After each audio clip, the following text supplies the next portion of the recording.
What if your financial aid disappeared overnight? What if your university suddenly paused research, laid off staff, or canceled entire programs?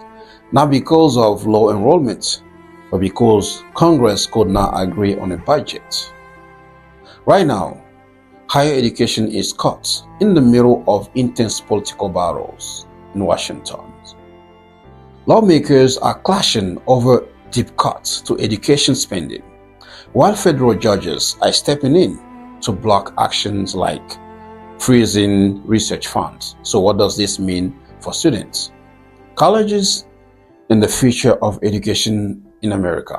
Today on EduGuide and beyond, we break it all down clearly, honestly, and without the political noise. Every year, Congress must pass a federal budget to keep the government running. This budget decides how much money goes to student financial aid, college access programs, workforce training, university research, support for low-income and first-generation students. But recently, budget negotiations have become more aggressive. Some lawmakers argue the federal government is spending too much and want sharp cuts, especially to social programs, including higher education. Others warn that cutting education funding is not saving money, but shifting the cost onto students and families. When Congress cannot agree, the result is often short-term funding bills, last-minute negotiation, or threats of a government shutdown. And higher education is one of the first sectors to feel the pressure. When people hear higher education funding, they often think only about students' loans. But federal support goes far beyond that. Programs often targeted for cuts include college access and success initiative for low-income students, work-study programs that help students earn money while enrolled, teacher preparation and training grants, minority-serving institution funding, including HBCUs and Hispanic-serving colleges, graduate and undergraduate research support. Cuts to these programs don't just affect campuses, they affect who gets to enroll college at all. For many students, these programs are the difference between staying enrolled, dropping out, or never enrolled in the first place. When budget negotiations collapse, the government can partially or fully shut down.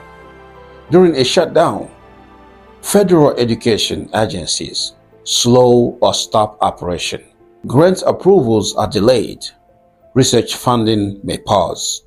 Financial aid processing becomes uncertain. For students, this can mean delayed financial aid disbursements, uncertainty about loan servicing, disruptions for those relying on federal support to pay rent or tuition. For universities, especially public and research institutions, shutdowns can trigger hiring freezes, project delays, pause research trials, reduce student services. The impact is not just theoretical, it is immediate and disruptive. Here's where things get even more complex. In response to budget and policy disputes, federal judges have recently ruled against the administration on several actions, particularly effort to freeze or redirect research funding. Why? Because while Congress controls spending, the executive branch cannot unilaterally withhold funds that lawmakers already approved.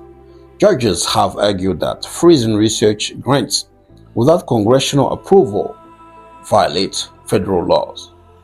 Universities and researchers suffer irreparable harm from sudden funding stops.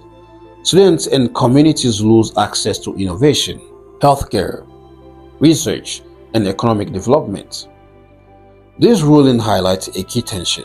Who really controls education funding, the president or Congress? The answer matters because research dollars support graduate students, faculty jobs, medical breakthroughs, climate and technology innovation. Many people assume research funding only benefits professors, That is not true.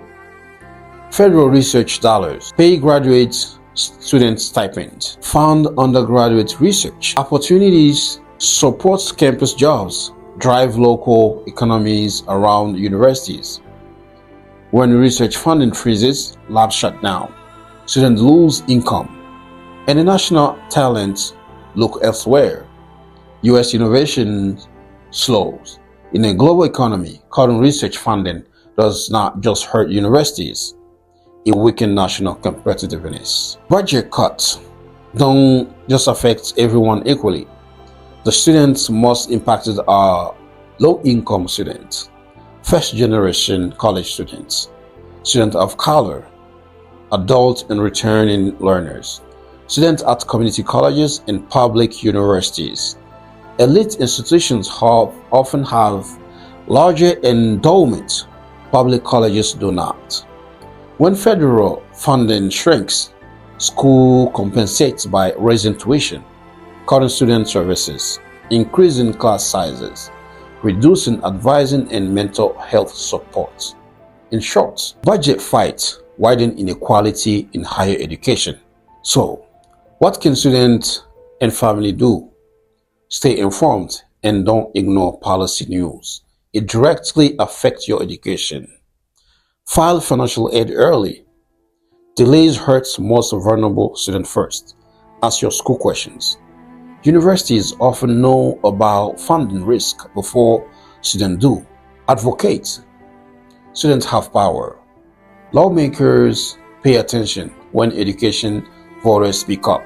Higher education isn't just another line item in the federal budget. It is about opportunity, economic mobility, innovation, and the future workforce. When Congress fights over education funding, the real cost is paid by students. At EduGuide and beyond, our mission is simple: help you understand the system so it does not control your future. If this video helped you, subscribe and comment, because informed students make stronger decisions.